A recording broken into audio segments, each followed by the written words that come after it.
இன்னைக்கு ஒரு நாள் உடம்பு ரொம்ப வீக்கா இருக்கு, கொஞ்சமா கூடி அப்படின்னு 10% பாத்தீங்கன்னா 25% ஸ்ட்ராங் ஆயிடும்.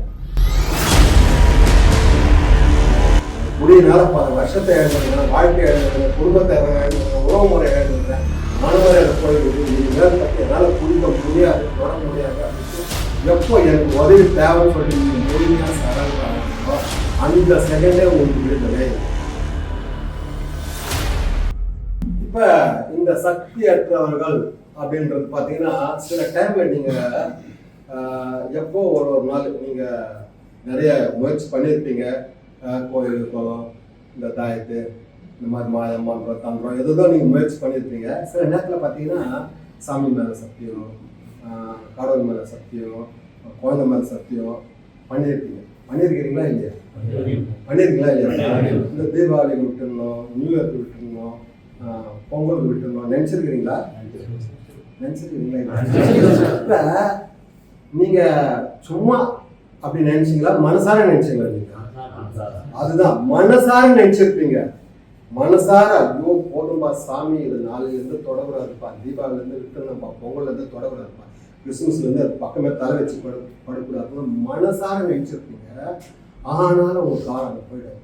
இப்ப என்ன அப்படின்னு பாத்தீங்கன்னா, இந்த சில நேரத்தில் பார்த்தீங்கன்னா இதுதான் நோய் அப்படின்றாங்க. இப்ப சத்தியம் பண்ணியிருப்பீங்க, நாளையிலேருந்து இது பக்கம் போகவே கூடாது, நாளையிலேருந்து இது பக்கம் தலை வச்சே படக்கூடாது, நாளையிலேருந்து இது தொடவே கூடாதுன்னு மனசார நினைச்சிருப்பீங்க. படுத்திருப்பீங்க, காலையில் ஏஞ்சிருப்பீங்க. உங்க மனசுல 100% இது வேணாம், இதை தொடக்கூடாது அப்படின்னு சொல்லிட்டு நினைச்சு நைட்டு சத்தியம் பண்ணியிருப்பீங்க. கற்பனை சத்தியம், குழந்தை மேல சத்தியம், உங்க மேல சத்தியம், அம்மா மேல சத்தியம், பொண்டாட்டி மேல சத்தியம், சாமி மேல சத்தியம் பண்ணியிருப்பீங்க. மனசுல அவ்வளவு ஒரு உறுதியா இருந்திருப்பீங்க. மறுநாள் காலையில எழுந்திருப்பீங்க, மனசு ஸ்ட்ராங்கா இருக்கும். இங்க அறிவு வந்து 0% இருக்கும். அறிவு வந்து 0% இருக்கும். மனசு வந்து 100% ஸ்ட்ராங்கா இருக்கும். காலையில ஒரு 6 மணி ஆகும், 6:30 மணி ஆகும், 7 மணி ஆகும். அப்ப என்ன ஆகும்? ஒரு மாதிரி சிக்கா இருக்கும். காலையில் 7 மணி கேட்பாங்க வீட்டில் இருக்கிறவங்க, எதுனா காப்பி குடிக்கிறீங்களா, டீ குடிக்கிறீங்களான்னு கேட்பாங்க. ஒன்று வேணாம், ஒரு மாதிரி பல வருஷமா நீங்கள் குடிச்சு நிறுத்திட்டு திடுக்குன்னு நிப்பாட்டுறீங்க இல்லைங்களா?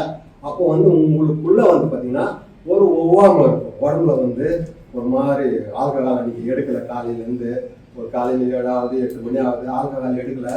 ப்ளஸ் பார்த்தீங்கன்னா மென்டலி ஒரு மாதிரி இரிட்டேஷன் இருக்கும். ஒரு மாதிரி கோபம், வெறுப்பு, பயம், எதிர்கால பயம், துக்கம், கவலை, விரக்தி, இந்த மாதிரி பல விதமான மன போராட்டமாக இருக்கும். உடல் ரீதியாக ஆல்கஹால் எடுக்கல, ப்ளஸ் ஒரு மாதிரி உடம்பு சிக்காக இருக்கும். மென்டலி எமோஷனலி ஒரு மாதிரி வீக்காக இருப்பீங்க.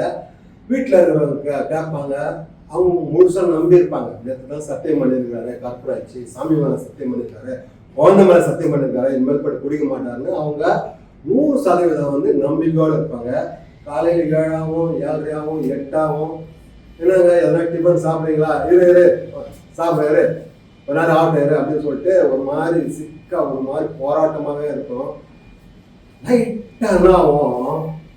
இது சொல்லும், அது சொல்லும், எப்படியே நீ குடிய நிப்பாட்ட தான் போற, விட்டுறதான் போற, எப்படி நீ நிப்பாட்டுன்னு தெரியும். இன்னைக்கு ஒரு நாள் உடம்பு கொஞ்சம் வீக்கா இருக்குது, ஒரு மாதிரி சிக்கா இருக்குது, லைட்டா இன்னைக்கு ஒரு நாள் மட்டும் குடி அப்படின்னு சொல்லிட்டு இங்க சொல்லும். அறிவு வந்து பிளே பண்ணும். இங்க 0ல இருந்து 10% ஆயிடும். இங்க 10% ஆகணும்னா இது வந்து 90% ஆயிடும். உடனே இங்க இருந்து இங்க வரும் மனசுக்கு, உனக்கு அறிவு இல்லை, புத்தி இல்லை, ஏற்கனவே இது மாதிரி தானே பல டைம் நிப்பாட்டிருக்கிற, பல டைம் சத்தியம் பண்ணிருக்கிற, பல டைம் திருப்பி குடிச்சிருக்கிற, இதெல்லாம் நீ தொட்டனா உன்னால நிப்பாட்ட முடியாது அப்படின்னு சொல்லிட்டு மனசு வந்து ஸ்ட்ராங்கா இருக்கும். இதெல்லாம் வேணாம், இதெல்லாம் தேவையில்ல, இது நிறைய டைம் இதெல்லாம் நடந்துருக்கு அப்படின்னு சொல்லிட்டு சரி வேணாம் அப்படியே ஸ்ட்ராங்கா இருப்பீங்க. 9 ஆகும், 9:30 ஆகும், 10 ஆகும். எவனா கடன்காரர்கிட்ட இருந்து ஃபோன் வரும், இல்லை ஆஃபீஸ்ல இருந்து ஃபோன் வரும், இல்லை வேலை செய்யல இருந்து ஃபோன் வரும். ஏன்பா இது செய்யல, அதை செய்யல ஒரு மாதிரி டென்ஷன் ஆகும். அப்போ உடம்பு வர காலையிலேருந்து சாப்பிடாம இருப்பீங்க, ஒரு மாதிரி டென்ஷனாக இருக்கும். திருப்பி இது சொல்லும், இவ்வளோ எதுக்கு பெயின் எடுக்கிற, இவ்வளோ எதுக்கு கஷ்டம் எடுக்கிற, நீ எப்படி நிப்பாட்டிடுவ எனக்கு தெரியும். இது வந்து நம்ம ஆணவத்துக்கும் தீனி போடும். இதுதான் நோய், கன்னிங், பேஃப்லிங் அண்ட் பவர்ஃபுல்ன்றான். மது தந்திரமானது, திகைப்பூட்டுவது, சக்தி வாய்ந்ததுன்றான். ரொம்ப நல்லா தெரிஞ்சுக்கணும்.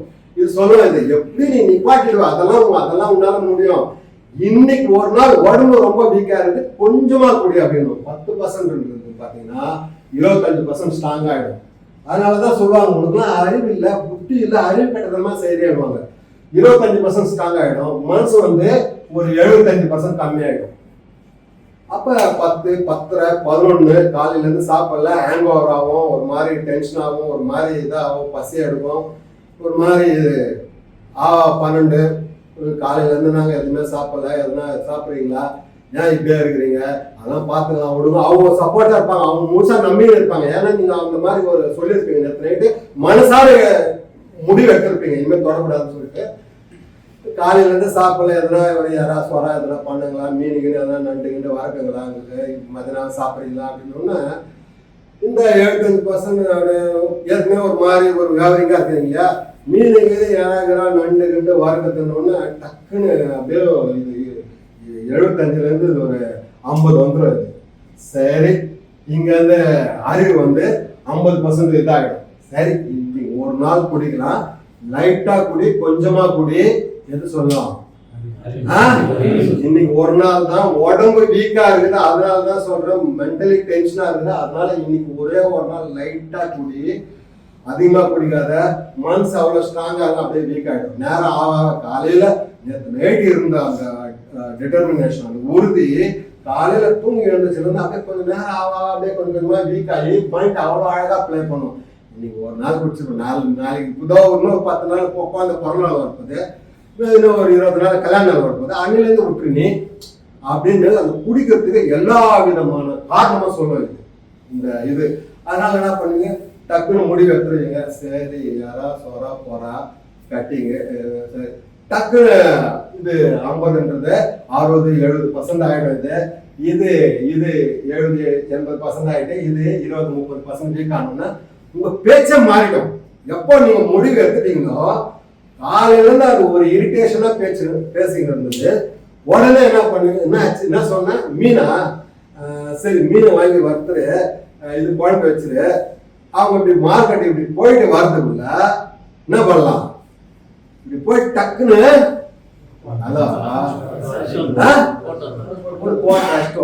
உடனே உங்க பேச்சே மாறிடும். அதுக்கு முன்னாடி வரைக்கும் ஒரு மாதிரி இரிட்டேஷனா இருப்பீங்க.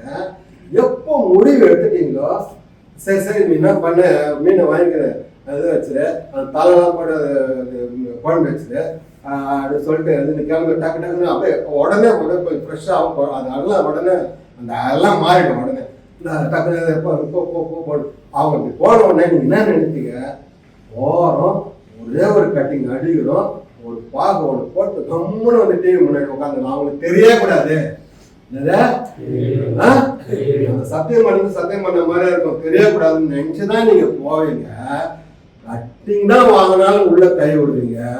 கட்டிங்னா மாறிடும், ஓட்டலாம் மாறிடும். அப்புறம் ஓட்டு உள்ள போயிடுச்சுன்னா அதுக்கப்புறம் எவ்வளவு உள்ள போகுது, என்ன ஆச்சு, மீன் வர்த்தாங்களா, மீனை சாப்பிட்டீங்களா, ஹலோ, நோய்ன்றான். நோய் தந்திரமானது, திகைப்பூட்டுவது, சக்தி வாய்ந்தது. எப்படிதான் உங்க காலத்துக்கு ஒயின் சாப்பிட்டு போச்சு உங்களுக்கே தெரியாது. அந்த அளவுக்கு அவ்வளவு அழகா பிளே பண்ணும் நோய். அந்த நோயினுடைய ஒரே குறிக்கோள் என்னன்னா, நீங்க நல்லா இருக்கக்கூடாது. அதுதான் அந்த நோயினுடைய ஒரே குறிக்கோள். அந்த நோயிலிருந்து நீங்க வெளியே வரணும்னா ஒரே வழி என்ன அப்படின்னு பாத்தீங்கன்னா, unconditional surrender. No expectation, no reservation. எந்த விதமான எதிர்பார்ப்பு இருக்கக்கூடாது, எந்த விதமான முன்பதிவு இருக்கக்கூடாது.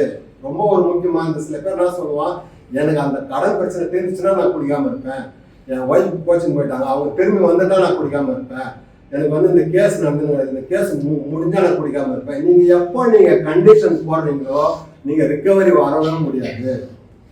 நீங்க ரிக்கவரி வரணும்னா முழுமையா 100% சரண்டர் ஆகணும். எனக்கு ஏதோ ஒரு விதத்துல கூடிய பிரச்சனை இருக்குது, என்னால தொட்டா நிப்பாட்ட முடியாது, தொட்டா நான் கேட்ட அது குடியினால பல வருஷத்தை இழந்திருக்கிறேன், வாழ்க்கை இழந்திருக்கிறேன், குடும்பத்தை இழந்திருக்கிறேன், உறவு முறை இழந்திருக்கிறேன், மானமரியாதை போயிருக்குது, இனிமேல் பட்டு என்னால குடிக்க முடியாது, தொட முடியாது அப்படின்ட்டு எப்போ எனக்கு உதவி தேவைன்னு சொல்லிட்டு நீங்க முழுமையா சரண்டர் ஆகுறீங்களோ அந்த செகண்டே உங்களுக்கு விடுதலை. சரண்டர் டு வின்னுன்றான், சரணாகதியே வெற்றிக்கு வழின்றான்.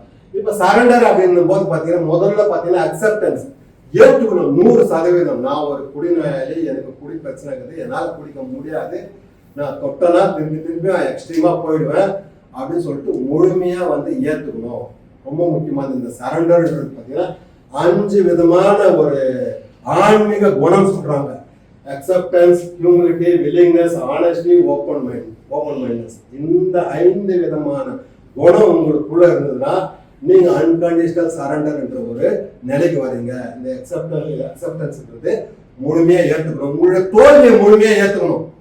நான் இது வரைக்கும் நான் என்னுடைய வாழ்க்கையில குடிக்கிட்ட போதைக்கிட்ட நான் முழுமையா தோத்துருக்கிறேன், முழுமையா இழந்திருக்கிறேன், முழுமையா அடி வாங்கியிருக்கிறேன், உத வாங்கியிருக்கிறேன் சொல்லிட்டு முழு தோல்வியை நீங்க ஏற்றுக்கணும். ஒன்று. ரெண்டாவது பார்த்தீங்கன்னா பணிவு, ஹியூமிலிட்டி வேணும்.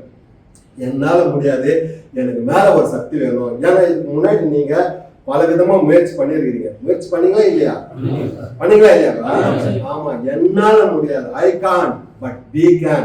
என்னால முடியாது, நம்மால முடியும். அதுதான் ஹியூமிலிட்டி. எனக்கு வந்து உதவி தேவை, எனக்கு வந்து நான் இனிமேல் பட்டு ஒரு நாள் குடியில்லாத போதும் இல்லாம நல்ல ஒரு வாழ்க்கை வாழ்றதுக்கு எனக்கு ஹெல்ப் தேவை அப்படின்னு சொல்லிட்டு எப்போ நீங்க ஆணவத்தை தள்ளி வச்சுட்டு பணிவு வருதோ, பணிவுனா நான் சாதாரணமான இல்லை, முழுமையான பணிவுன்றோம்.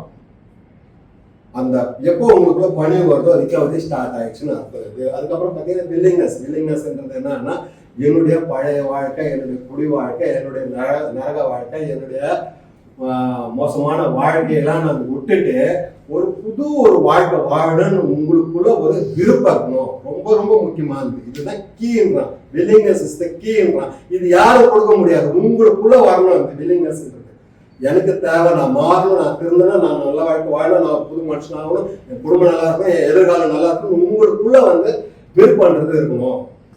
அதுக்கப்புறம் பார்த்தீங்கன்னா ஆனஸ்டி ரொம்ப ஒரு முக்கியமானது. Honesty is difficult to practise but most rewarding.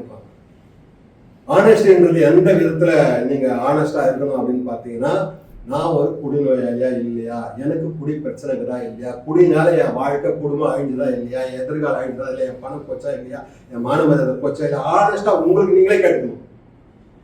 ஏதோ ஒரு விதத்துல ஆமா எனக்கு குடி பிரச்சனை இருக்குது, குடினால நான் பல வருஷத்தை இழந்திருக்கிறேன், வாழ்க்கையை இழந்திருக்கிறேன், குடும்பத்தை இழந்திருக்கிறேன், உறவுமுறை இழந்திருக்கிறேன், பணத்தை இழந்திருக்கிறேன், மானமரியாதை போயிடுது, எனக்கு ஹெல்ப் தேவைன்னு சொல்லிட்டு ஆனஸ்டா நீங்க ஒரு குடிநோயாளியா இல்லையான்னு உங்களை நீங்களே கேட்டுக்கணும். இதுதான் ஆனஸ்டின்றாங்க. ஓப்பன் மைண்ட்னஸ், திறந்த மனசோட இங்க சொல்லிக் கொடுக்குற இந்த செட்ட ப்ரோக்ராம், இந்த டோஸ்டர் ப்ரோக்ராம உங்களுக்குள்ள இன்ஸ்டால் பண்ணணும்.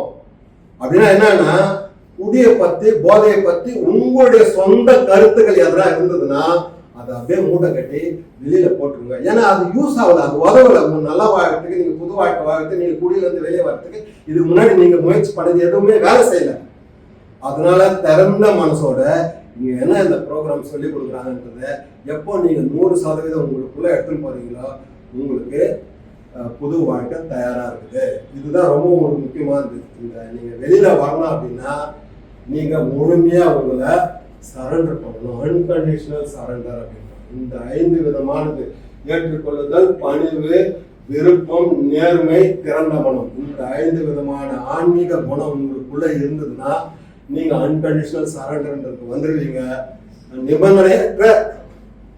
நிபந்தனையற்ற சரணாகதி அந்த லெவலுக்கு வந்துருவீங்க. உங்களுக்கு புது வாழ்க்கை காத்துன்னு இருக்குது, ரெடியா இருக்குது. நீங்க நல்லா தான் இருப்பீங்க, புது வாழ்க்கை வாழலாம்.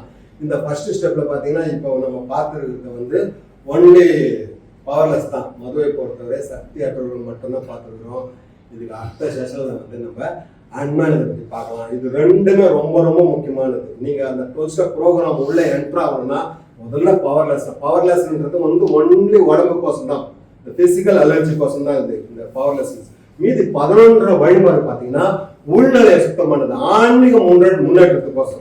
அதனால வந்து இப்ப நீங்க எப்போ நீங்க குடிக்காம இருக்கிறீங்களோ அப்பதான் அந்த 11 வழிமுறை வேலை செய்ய முடியும். முதல்ல நீங்க குடிக்காம இருக்கணும்னா முழு தோல்வியை ஒருத்தங்கன்னு சரண்டர் ஆகணும்.